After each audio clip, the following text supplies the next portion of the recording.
함께 봉독한 말씀 통해서 설교 제목이 짧습니다. 같이 한번 읽어보실까요? 기억하라. 이 짧은 설교 제목도 예배 마치고 나가시면서 까먹지는 않으시겠죠? 그래서 제가 군더더기 다 빼고 기억하라 이 하나로만 딱 정했습니다. 아시듯이 여러분, 오늘은 6.25 제73주년이 되는 뜻깊은 날이기도 합니다.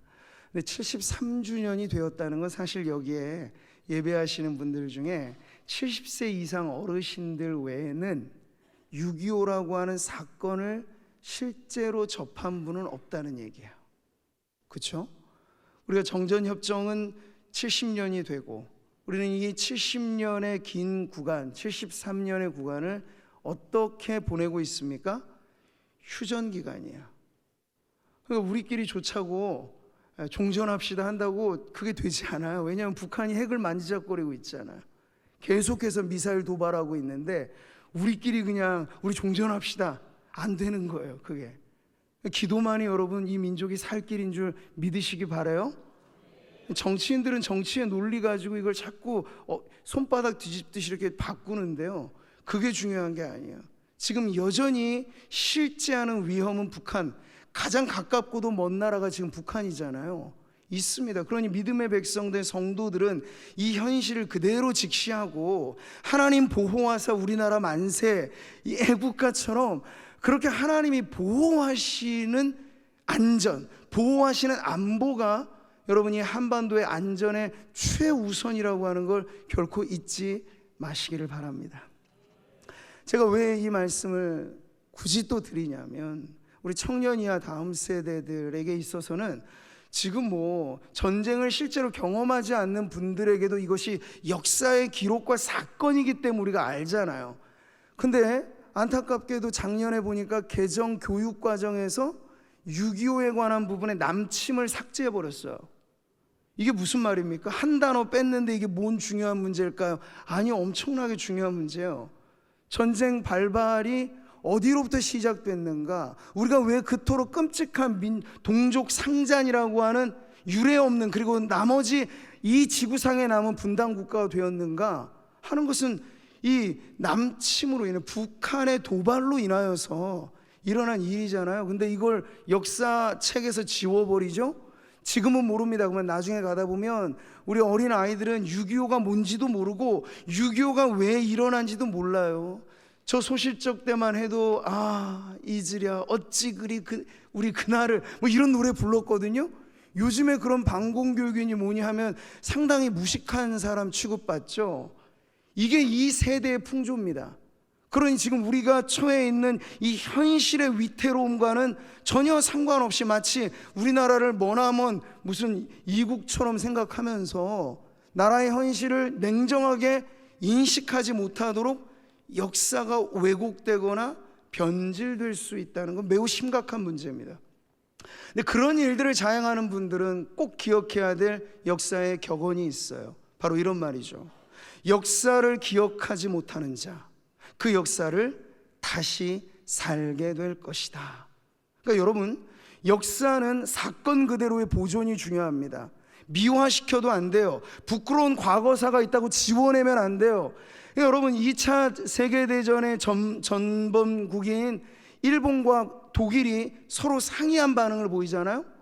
일본은 반성을 안 합니다. 야스쿠니 신사 앞에서 날마다 참배해요. 자신들의 전쟁이 부끄러운 온 세상 인류를 대상으로 사죄해야 될 일이라고 인정을 안 하는 거예요. 근데 독일은 어떻죠? 유태인 그 학살의 현장에 가서 총리가 무릎 꿇고 사죄를 합니다. 베를린이라고 하는 수도에 그들을 추모하고 기념하는 기념 세리머니 그 장소까지도 만들어내요. 이게 독일이 일본과는 다른 모습인 거죠. 근데 우리나라는 어떻게 여러분 걸어가야 될까요? 여전히 상존하는 이 남북 간의 위태로운 상황 속에서 전쟁은 아련히 먼 옛날의 이야기로만 치부하는 것이 아니라 오늘 우리가 기억해내야 될 사건이고, 역사의 기억은 현실을 비추는 거울이며 그리고 미래를 살아가게 인도하는 나침반이 되기 때문에 오늘 반드시 그것을 우리가 오늘을 살아가는 의미로 기억해야 한다는 거예요. 자, 오늘 그런 날에 저는 예수님께서 가르쳐 주시는 역사 교육 현장으로 여러분을 초대하고 싶습니다. 예수님께서도 과거 언제 일어났던 그 캐캐묵은 역사의 사건을 들추어서 예수님 당시에 살아가는 그 현대인들에게 말하자면 매우 중요한 교훈을 말씀해 주셨거든요. 이게 오늘 우리가 살펴보는 본문의 말씀입니다. 사실 저는 오늘 이 본문을 길게 읽을 것도 없이 17장 32절 한 구절만 사실 본문으로 정해서 설교를 하고 싶었는데 이게 너무 짧다 보니까 성도들이 그냥 스쳐 훅 지나가게 될까봐 이 본문과 연결된 앞부분까지도 읽었어요. 세 단어로 구성된 한 구절, 롯의 철을 기억하라. 아니나 다를까 3부 예배 성도들도 성경 봉독을 하다 보니까 이게 너무 짧아가지고 여기까지로 저는 끊었는데 이걸 후딱 지나가고 다음 구절을 읽으시려고 하더라고요. 근데 여기까지 멈춰서 쉬어야 돼요. 왜냐하면 예수님은 성경의 장절이야 후대에 부여된 것이지만 당시 예수님께서 이 말씀을 하신 기록이죠. 짧은 한 문장이지만 롯의 철을 기억하라 라는 이 말씀을 주실 때 여기에 엄청난 의미가, 짧지만 강력한 경고가 담겨져 있거든요. 그래서 오늘 우리가 이 말씀의 의미를 다시 한번 살펴보는 것인데요, 당시 예수님께서는 이 본문의 말씀을 앞으로 다가올 미래의 어떤 사건에 대한 가르침에 주셨어요. 앞으로 다가올 미래의 어떤 사건이란 바로 인자의 날로 표현되고 우리가 쉽게 이해하자면 최후 심판의 날이며, 다른 말로 말하면 예수님이 재림하시는 날에 관해서 예수님께서 이 말씀을 하신 거죠. 그보다 앞서서 바리새인들이 물었거든요. 하나님의 나라가 언제 임합니까? 그런데 예수님께서는 그 종교적인 호기심에 부딪혀 질문한 사람들의 그 질문의 의도는 좋지 않은 것이겠지만 그 질문 자체는 너무나 중요한 질문이기 때문에 제자들에게 이 질문을 가지고 인자의 날, 곧 이미 이루어졌지만 아직 완성되어지는 과정에 있는 이 하나님의 나라가 결국에 이르러서는 완성된 그날, 인류의 역사의 종지부가 찍혀지는 그날, 아멘 주 예수여 어서 오소서라고 하는 교회의 기도가 응답받는 그날이 이제 올 것인데, 그 날에 앞서서 어떻게 살아야 하는지에 대한 메시지를 지금 주시는 거죠. 이것은 소수의 몇몇 사람들만 알고 시한부 종말론자들이 우리끼리 구원받읍시다 하면서 어디 산으로 들로 막 숨어 기다리고 그러라고 하신 게 아니고 만천하에 공포하라고 알려주신 말씀이에요. 마가복음을 보면 알 수 있죠. 같이 읽어봅니다. 깨어있으라. 내가 너희에게 하는 이 말은 모든 사람에게 하는 말이니라. 아멘. 정말 그렇죠. 만약 여러분 우리의 인생사에 궁금한 건 많으시겠습니다만, 야, 우리 이제 갓 태어난 아기가 앞으로 어떻게 살 건가, 부모의 입장에서 얼마나 사실 궁금하겠어요. 여러분 자신의 인생을 두고 볼 때도 만약 누가 우리 중에 내가 몇 날 몇 시까지 날 받아두고 산다 라고 만약에 알고 살아가는 분이 여기 계시다면 반드시 그분의 오늘의 삶은 달라도 다를 거예요. 그럴 수 있지 않겠습니까? 우리에게 유한한 인생이 어느 날로 딱 정해져 있다고 아는데 허투루 살 수 있겠냐고요. 이 하루가 금쪽같이 소중한 날이 되지 않겠습니까? 한 개인에게만이 아니라 인류 전체 역사에 마침표를 찍게 되는 그 최후의 날에 대하여, 인자의 날에 대하여 그러므로 온 인류가 관심을 가져야 되겠기에 예수님께서는 이 말씀을 주신 겁니다. 자, 그런데 보십시오. 오늘 롯의 철을 기억하라는 그 말씀의 앞부분에는 그보다 광범위한 대상들을 예수님께서 제시하면서 실제로 예수님 당시나 아니면 역사의 사건으로 이전을 들추어 보니까 사람들은 내일 지구의 종말이 오더라도 오늘 나는 내 나름대로의 행복을 추구하며 살겠다, 이런 가치관만 가지고 살아왔던 것을 주님이 이야기하세요. 그러면서 들추어낸 두 번의 역사의 사건, 첫 번째는 노아 시대 홍수 심판이고 또 하나는 롯의 시대의 소돔과 고모라의 멸망의 사건을 말씀하십니다. 그러니까 제가 서두에도 말씀드렸듯이 예수님의 역사 교육의 방식은 마찬가지예요. 과거에 의미 있는 사건을 가져다가 오늘을 비춰 보여주고 이것을 통해서 앞으로 다가올 미래를 어떻게 대비해야 되는지를 말씀을 하시는 것인데요, 서로 다른 두 시대를 살았던 사람들이죠. 노아의 시대와 롯의 시대는 간격이 있습니다. 세월에, 문화에 많은 차이가 있습니다. 그럼에도 불구하고 그들을 아우른 하나의 공통 분모가 있으니 오늘 우리가 읽은 본문의 말씀에 바로 그 내용이 나오는 거예요. 26절의 말씀을 먼저 한번 보시면요, 노아의 때에 된 것과 같이 인자의 때에도 그러하리라. 아멘. 지나온 역사에 있었던 사건이 앞으로 다가올 일의 그림자와 같다. 유심히 들여다보라고 말씀을 하시는 건데요, 이 노아의 때와 롯의 때 서로 다른 이 두 역사의 사건의 공통점을 오늘 본문 27절과 29절은 이렇게 말해주는데요, 먼저 27절은 이렇습니다. 사람들이 먹고 마시고 장가들고 시집 가더니, 이것은 노아의 때를 말하는 거예요. 자, 그런데 이제 29절은 롯의 때죠. 말씀 읽어보세요. 사람들이 먹고 마시고 사고 팔고 심고 집을 짓더니. 아멘. 롯의 때가 조금 더 복잡해진 것 같기는 해요. 그러나 여기에 표현의 차이는 있습니다만 이 모든 시대를 통틀어서 심판의 구주가 시시각각 다가오시고, 그래서 인류의 모든 것들, 특별히 죄로 인하여 멸망당할 그 사람들이 한 명도 남김없이 그 방주에 들어가 구원받은 이들을 제외하고는 모두가 다 심판에 멸망당할 이들이 어떻게 살았는가를 주님은 보여주시는 거야.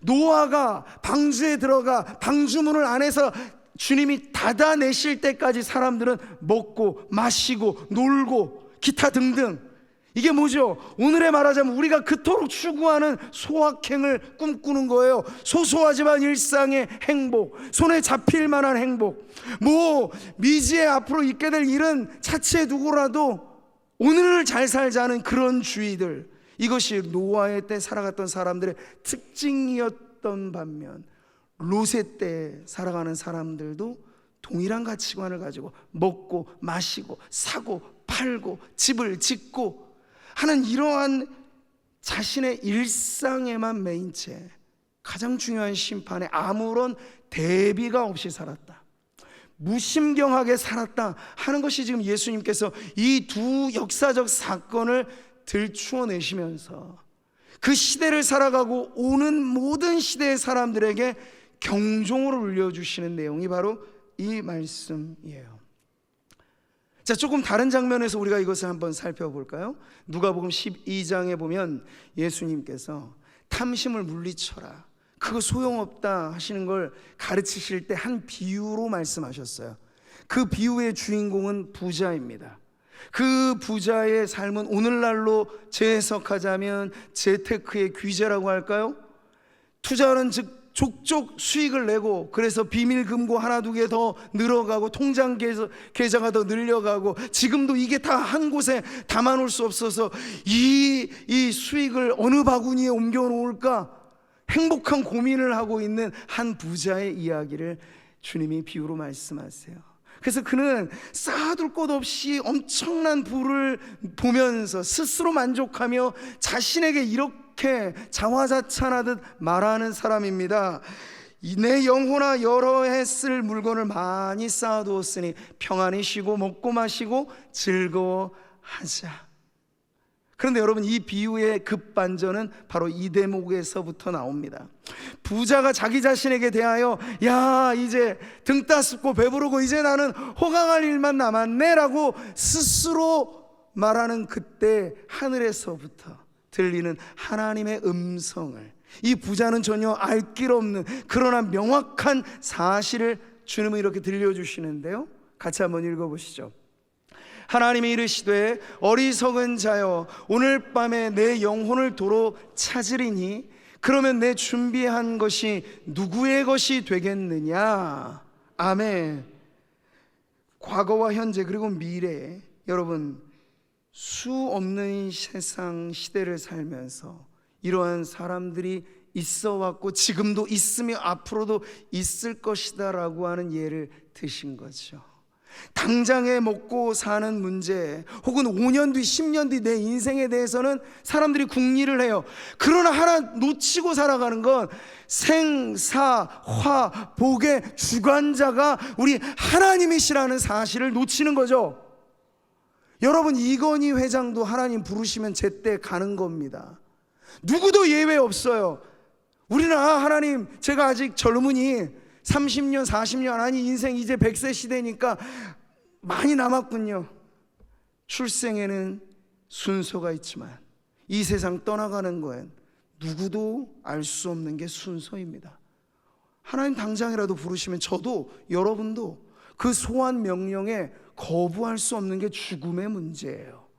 그럴 때 당장에 먹고 사는 문제, 사고 팔고 시집가고 장가가고, 그래서 노아의 때든지 롯의 때든지 더 중요한 심판과 멸망 앞에는 아무런 대비도 안 한 채 그렇게 하루하루 근근히 살아가는 인생들에게 오늘 예수님께서는 과연 누가 지혜로운 삶을 사느냐 물으시는 거죠. 그래서 그 부자에 대하여 하나님의 음성을 들려주시는 거예요. 너는 참 어리석은 인생이로다 라고 말이죠.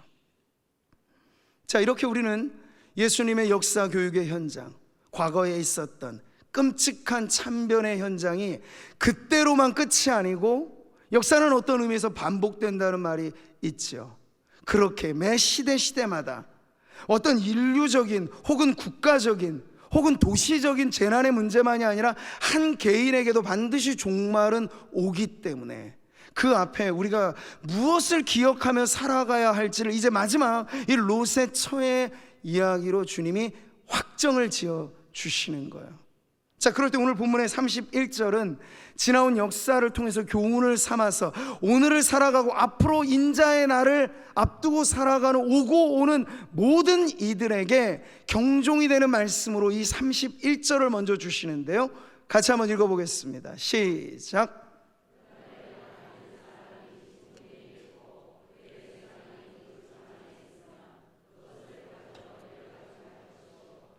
밭에 있는 자도 그와 같이 뒤로 돌이키지 말 것이니라. 아멘. 여러분, 이 말씀의 느낌이 와 닿습니까? 매우 긴박한 표현인 겁니다. 지붕 위에 뭐 지붕 공사를 하러 갔든지 뭐 하러 갔든지 올라갔는데 인자의 날을 맞았어요? 그러면 집 안에 무슨 세간살이 걱정할 틈이 없다는 거예요. 그것 가지러 내려가는 순간에 변을 당할 수도 있다는 얘기죠. 옛날 여러분 출애굽 당시에 유월절 사건을 떠올려 보세요. 죽음의 사자가 유월 패스오버 넘어가는 순간, 집집마다 여러분 그 죽음의 사자가 들어갈 때 얼마나 긴박한 상황입니까? 이러할 때 세간살이 걱정하고 자식 교육 걱정하고 이게 무슨 의미가 있냐는 거예요. 그 밤에 하나님께서 장자들을 다 생명을 취하여 가신다고 한다면 유월절 어린 양의 피를 좌우 문설주에 바르고, 네, 그것이 예표하는 바 예수 그리스도를 믿음으로 준비되어 있지 않는다면 아무리 고가의 세간을 집에 쌓아두고 집을 넓히고 살아간다 하더라도 인자의 날에 그건 아무런 소용이 없는 것이라고, 그 긴박한 말씀과 더불어서 어떤 태도를 주님이 요구하시는지는 너무나 분명한 거예요. 돌이키지 말라는 거죠. 그런데 여러분, 이 말씀에서 바로 붙어서 나오는 롯의 처의 이야기가 이제 그래서 우리에게 더 기막히게 와닿는 것입니다. 롯의 처를 기억하라. 창세기 본문으로 가보니까 이 롯의 처가 하는 어떤 행동이 나오게 되는 거예요. 그게 뭐죠? 롯의 아내는 뒤를 돌아보았으므로 소금 기둥이 되었더라. 아멘. 바로 이 사건을 주님은 유대인이라면 모두가 알만한 성경의 기록을 가지고 말씀을 하시는 건데요, 적어도 우리는 이 가운데 세 가지 기억해야 될 내용을 찾게 됩니다. 첫 번째, 예수님께서 롯의 처를 기억하라고 말씀하셨을 때 그 롯의 처가 지니고 있었던 특권을 기억하라는 얘기야. 특권이라면 여러분 뭘까요? 다른 누구의 와이프가 아니에요. 롯의 와이프입니다. 롯은 그래도 믿음이 있는 사람이에요. 롯만을 가까이 알았겠습니까? 믿음의 조상 아브라함이 바로 시삼촌이에요. 그게 롯의 처입니다. 우리가 지난주에도 보았잖아요. 제단의 사람, 가는 곳곳마다 하나님을 경외하는 흔적이 예배의 자리에 남겨져 있는 아브라함을 따라 나온 사람이 롯이고, 그 롯과 함께 살아갔던 여인이 롯의 처입니다. 우리로 바꿔보자면 정말 주변에 예수 믿는 사람이 가득하고 사돈의 팔촌까지 다 예수 믿는 사람이라고 한다면 얼마나 신앙생활하기 좋은 조건이에요. 그런데 말이죠, 특권이 있다는 것과 내가 그것을 통해서 예수님을 믿는다는 것에는 여러분 차이가 있습니다. 그걸 주님은 경고로 말씀을 하시는 거예요. 엄마 뱃속에서부터 교회를 다녀왔던 아이라 하더라도 우리는 유아 세례를 베풀고 부모의 신앙 안에 잘 키우라고 당부합니다. 때가 되면 입교의 예식을 통해서 너 부모의 신앙 가지고 유아 세례 받았지만 이제 당신의 마음의 믿음으로, 그리고 당신의 입술의 시인으로 구원에 이르는 확증을 우리는 입교라는 예식을 통해서 반드시 행합니다. 그러니까 자동적으로 부모 밑에서 부모 따라다닌다고 구원이 보장되는 게 아니라는 거예요. 제가 가끔씩 말씀을 드립니다만, 친구 따라 강남은 갈 수 있어요. 그러나 친구 따라 천국은 못 가요. 내가 믿어야 가는 나라, 그게 하나님의 나라입니다. 돌이켜보면 우리에게도 얼마나 많은 특권이 있습니다. 이렇게나 좋은 교회, 매주일 여러분이 예배에 오신다는 것 자체가 특권입니다. 그러나 여러분의 몸이 이 자리에 있는 것과 더불어 여러분의 마음이 얼마나 생사화복의 주관자 되시는 하나님을 경외하는지는 저는 알 수 없어요. 그러나 하나님은 아십니다. 몸만 왔는지 여러분의 마음도 주님을 경외하며 이 자리에 있는지, 짧은 이 한 시간의 예배이지만 여러분은 한 주간의 삶을 마치 이날을 위하여 준비하는 것처럼 그렇게 우리 주님을 받들어 섬기는 것이 여러분의 신앙인지, 아니면 내가 좋아하는 것들 많이 하다가 여러 가지 많은 취미 중에 종교도 하나의 취미가 되어서 잘 다녀왔게 한 번 안 오면 낯설어서 매번 오는 것인지, 그건 각각이 다 다를 것이에요. 그러나 여러분, 특권이 있음에도 불구하고 믿음을 갖지 못하는 이들은 더 억울하게 그 인생의 마무리를 롯의 처와 같이 하게 될 것입니다. 그래서 주님이 이 말씀을 하시는 거예요. 나 옛날에는 마치 주님 앞에 설 때 나 가방 묻지 식으로, 우리 아내가 교회 갈 때 나 가방 들어주고 교회 갔는데요, 주님은 물으십니다. 가방 들어주는 게 아니고 네 안에 믿음이 있느냐. 우리가 많은 일들을 교회에서 봉사하실 수 있어요. 이게 여러분 예수님이 산상보훈에서 하신 말씀이잖아요. 주의 이름으로 귀신도 내쫓고, 주의 이름으로 선지자 노릇도 하고, 주의 이름으로 병도 고치고, 별의별 일을 다 해도 하나 예수님이 모른다 하실 사람들이 있다는 얘기예요. 불법을 행한 자들, 나를 떠나라고 하실 사람들이 있다는 얘기예요. 누가 그런 사람이 되겠습니까? 우리의 마음에 그 중심에 그리스도를 주로 믿고, 당신은 나의 생명이니 내 어떤 것과도 비교할 수 없이 예수님을 위하여 나는 살아가. 이것이 성도의 고귀한 신앙입니다. 근데 이 믿음을 가지고 있어야지, 특권만 가지고 있다. 여러분, 특권으로 치자면 이스라엘 백성들이 다 구원받아야 되잖아요. 율법을 가지고 있고 예배가 있고. 근데 로마서에서 바울이 하는 논법은 뭡니까? 그들이 특권은 가지고 있지만 예수를 안 믿었더라는 거예요. 그러니까 안 믿는 그 불신앙이 그들의 멸망의 이유라는 얘기예요. 특권만 가지고 안심하면 안 된다는 예가 바로 롯의 처이니, 오늘 우리는 그것을 명확하게 기억해야 할 필요가 있겠습니다. 자, 두 번째, 우리가 기억해야 될 롯의 아내는 어떤 문제가 있는 여인이죠. 그 문제는 바로 죄의 문제입니다. 근데 여러분, 성경을 창세기에서 읽어보시고 주님이 말씀에서도 읽어보시면 뚜렷하게 롯의 아내가 무슨 죄를 저질렀는지가 잘 규명되진 않아요. 그럴 때 이미 우리의 상식 범위 안에서 죄란 형법과 민법과 혹은 기록된 성문법과 어떤 규범이나 관습 같은 불문법, 양심의 법, 이런 것에 저촉되는 문제를 우리는 죄라고 생각하거든요. 근데 맞지요? 그 죄의 문제에 관해서 롯의 처가 무슨 죄를 저질렀는지는 우리는 알 길이 없는데 성경이 왜 그녀를 이렇게 끔찍한 심판의 대상으로 삼았을까요? 여기서 우리가 알아야 될 가장 중요한 제 문제가 나옵니다. 그것은 바로 성경은 하나님의 명을 어기는 것을 가장 심각한 죄로 여긴다는 사실이에요. 자, 롯과 그의 가족이 유황불이 타들어가서 멸망당할 소돔과 고모라에서 구출 작전을 해낼 때 천사가 그에게 들려준 말이 있어요. 같이 보시죠. 도망하여 생명을 보존하라. 돌아보거나 들에 머물지 말고 산으로 도망하여 멸망함을 면하라. 아멘. 이 말씀이 듣기 어려우신가요? 무슨 어려운 수학 공식 같은 말씀입니까? 이걸 풀기에 무슨 어떤 전문적인 교육이 필요한 것인가요? 너무 명백하잖아요. 돌아보지 마라, 머무르지 마라, 임박한 심판이 있을 때 뒤도 돌아보지 말고 피하여 가라, 이 말씀이에요. 그래서 모든 가족들은 그 말씀대로 갔어요. 그런데 한 사람만, 롯의 처가 돌아보지 말라 하셨거늘 돌아봅니다. 성경은 이게 죄라고 하는 거예요. 그럼 여러분, 오늘 우리는 얼마나 이 죄라고 하는 것을 이 세상의 기준대로만 평이하게 가볍게 다루고 있는지를 이제 적용해 볼 수 있죠. 그럼 오늘 이 말씀을 통해서 우리는 다시 한번 하나님이 어떤 분이신가, 그분은 우리의 죄를 사하사 구원하시기 위하여 자신의 생명보다 귀할 수 있는 독생자 예수의 생명까지도 기꺼이 내주신, 그래서 그분은 사랑의 하나님과 동시에 공의로운 하나님이세요.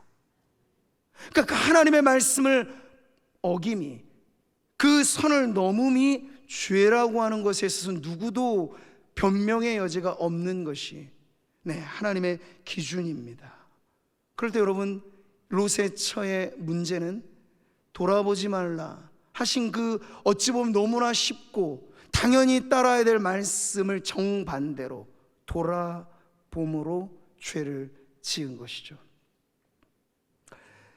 비슷한 죄로 무너진 사울 왕에게 사무엘 선지자가 가서 일침을 놓은 말씀은 오늘 우리에게도 매우 중요하게 와닿는 말씀이에요. 같이 한번 큰 목소리로 읽겠습니다. 순종이 제사보다 낫고 듣는 것이 순양의 기름보다 나으니 이는 거역하는 것은 점치는 죄와 같고 완고한 것은 사신 우상에게 절하는 죄와 같음이라. 아멘. 당시 사람들도요, 우상을 숭배한다는 건 명명백백한 죄라는 걸 알고 있어서 사울 왕조차도. 근데 그가 몰랐던 건, 하나님은 똑같은 죄로 간주하시는 게 뭐냐면, 하나님께서 다 진멸하라고 하셨는데 사울이 남겨도요, 무슨 꿍꿍이가 있는지 하나님의 명을 거역하는 거죠. 그것은 마치 우상 숭배하는 죄와 동일한 죄라고 주님께서 말씀을 하시는 것입니다. 오늘 우리에게도 마찬가지죠. 여러분, 성경의 이 표현은 한 단어이지만 매우 중요한 의미가 있습니다. 롯의 처가 돌아보았다라고 했을 때 이 원어의 의미는 그저 슬쩍 돌아봤다는 얘기가 아니고 주목하여 본다는 거야. 유심히 쳐다본다는 거야. 그럼 여기서 우리는 왜 그 롯의 처가 억울하게 소금 기둥이 되어 죽었을까, 멸망당했을까? 여러분, 그 여인에게 있어서는 핑계 없는 무덤은 없겠으니 핑계가 있겠습니다만 하나님은 명백하게 심판할 이유가 있으셨던 거죠. 몸은 왔어요. 간신히 빠져나왔어요. 그러나 더 중요한 그녀의 마음은 여전히 소돔과 고모라에 머물러 있는 거예요. 주목하여 봤다고 합니다. 예수님께서 지붕 위에 있는 자 세간을 가지러 내려가지 말라고 임박한 심판에 대하여 경고하셨는데, 세간살이 걱정하며 내려가는 꼴이랄까요? 지금 롯의 처가 바로 그 모습을 보여주고 있는 것입니다. 그러니 하나님의 심판에 그가 피할 수 없는 멸망에 이르게 된 것이죠. 그 안에 있는 죄된 마음을 우리는 세상을 사랑하는 마음이라고 정해볼 수 있습니다. 그 마음, 죄된 세상을 향한 욕망과 죄된 세상이 인생의 목표가 된 사람들에게 대하여 신약 성경은 분명하게 말씀하고 있으니 바로 이 말씀입니다. 이 세상이나 세상에 있는 것들을 사랑하지 말라. 누구든지 세상을 사랑하면 아버지의 사랑이 그 안에 있지 아니하니. 아멘.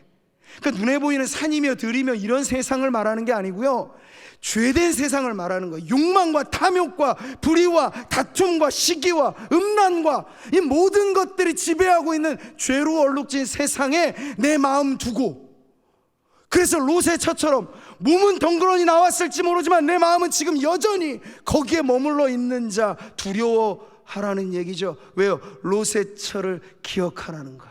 그녀가 바로 그 마음 때문에, 그 불신앙 때문에 한 번의 돌이킴인데 그게 무슨 문제가 돼서 이렇게나 끔찍한 변을 당했습니까? 라고 묻는 모든 사람들에게 예수님은 그럴 수 있다. 하나님은 노아의 때나 롯의 때나 그리고 지금이나 앞으로나 우리의 인생을 소환하시고 주님 앞에 세우실 때 하나님의 명확한 기준에 따라서 우리를 판단하실 수 있는 분이라 말씀을 하시는 겁니다. 그러니 사랑하는 성도 여러분, 세상을 향한 마음이 우리 안에 지배하지 않고, 우리의 마음은 누가 지배해야 하겠습니까? 이런 죄 많은 우리를 구원하실 수 있고 어제나 오늘이나 변함없이 우리를 보호해 주실 수 있는, 자신의 흘리신 피로 주홍같이 붉은 우리의 죄를 용서하실 수 있는 분, 예수 그리스도가 우리의 마음을 장악하게 하는 것만이, 그분이 우리를 다스리게 하는 것만이, 가만히 내버려 두십시오. 여러분, 지옥 가는 길은 배워서 가는 길이 아니고 가만히 내버려 두면 가는 길입니다. 그러나 천국 가는 길은 배워야 해요. 예수가 길이요 진리요 생명이라는 사실을 모르면 갈 수 없어요. 그렇기 때문에 우리가 복음을 전해야 하는 것이죠. 사랑하는 성도 여러분, 우리가 한 교회 안에, 한 지붕 아래, 한 이 울타리 안에 있었다는 것으로만 만족하지 마시고 지금 예배하는 여러분의 마음에 장악하고 있는 여러분의 마음의 주인이 누구인가를 명확하게 하셔야 됩니다. 예수가 아니면 살 길이 없어요. 죄라고 하는 것이 여러분에게 불편하게 들려질지는 모르겠습니다만, 이런 설교를 들고 불편해하지 않는 정도까지 담대해진 인생은 화 있을진저. 찔려야 되죠. 저도 여러분도. 과연 내가 내 마음을 지금 무엇이 다스리고 있는가? 세상에 속한 정욕과 욕망이 그때그때마다 내 안에 들어올 때 여러분, 어떻게 우리가 살아가야 되겠습니까? 사랑하는 청년들이요, 어떻게 살아가야 되겠습니까? 그리스도 앞에 그때마다 우리의 마음을 내어드리며, 하나님, 오늘도 예배하는 자리에 제가 나오기는 했습니다만 내 마음은 여전히 세상을 향하고 있고 주님이 다스려 주시지 않으면 날뛰듯 내 마음은 세상의 정욕에 붙들려 있으니 저를 불쌍히 여기소서. 이런 겸손한 기도, 참회의 기도, 근데 그런 마음으로 주님 앞에 나아가는 성도들이 되시기를 바랍니다. 주님은 그래서 기억하라고 하신 거예요. 그냥 죽어 사라진 것도 아니고, 여러분, 마지막 이 롯의 처에 우리가 기억해야 될 마지막 모습은 소금 기둥이 되어져 버린 이 비참한 여인의 말로이죠. 어떻게 한 사람이 그 즉시로 소금 기둥이 되어 죽어버렸을까? 신비로운 일이기까지 합니다만 여러분, 거기에 헛된 호기심을 가질 필요는 없어요. 중요한 건 그 죽음의 의미를 오고 오는 모든 세대에게 경종을 알리게 하시고자 돌처럼 굳어버린 소금 기둥이 돼버린 건데, 여러분, 지금도 고고학자들이 성경의 땅에서 이 성경의 역사들을 발굴해 가려고 많은 노력들을 하고 있는데 아직 소돔과 고모라의 자취는 정확하게 규명되지는 않아요. 그럼에도 불구하고 그 지역에 어느 정도쯤에 가니까 아주 특이한 산이 발굴되었습니다. 관찰이 된 거죠. 한 200m 남짓한 그 산의 별명은 소돔산이라고 불려집니다. 근데 특이한 건 그 소돔산의 성분의 70%가 소금으로 되어 있어요. 이 소금 기둥이 되어져 버린 롯의 처는 지금 그 자취가 사라져 버렸지만 지금도 그 지역의 어느 땅에는 70%가 소금 덩어리가 되어 있어서 성경의 옛 역사가 그냥 허투루 들어야 될 말씀이 아니고 하나님께서 이와 같은 결말로 죽어간 한 인생이 있다는 것을 보여주시는 증거이기도 하죠. 그런 여러분, 남편을 기다리다 못해 그 자리에 돌이 되어 죽어버린 망부석의 전설과 이 여인은 정반대로 신랑 대신 그리스도를 사모하는 마음으로 신앙에 붙박혀 살아가는 인생이 아니라 세상을 사모하는 마음이 너무 간절해서 화로다 나여 망하게 되었도다라고 하는 그 처절한 탄식으로 주님 앞에 나아가기보다 여전히 세상을 향한 그 마음으로 멸망을 피하지 못한 그 여인의 모습 통해서 오늘 우리는 피하여 갈 수 있는 성도들이 되기를 바랍니다.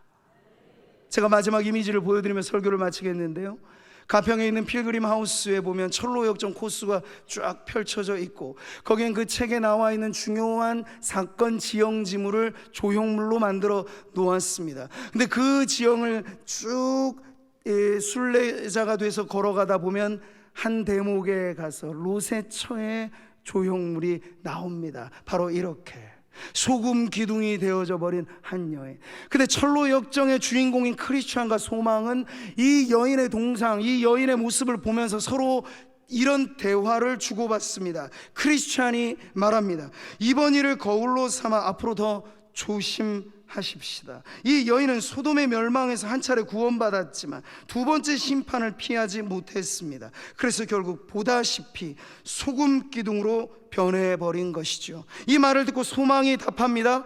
이 일을 반드시 우리의 거울로 삼아야겠습니다. 우리는 롯의 아내처럼 죄짓지 말고 죄의 결과는 심판이라는 사실을 늘 어떻게 해요?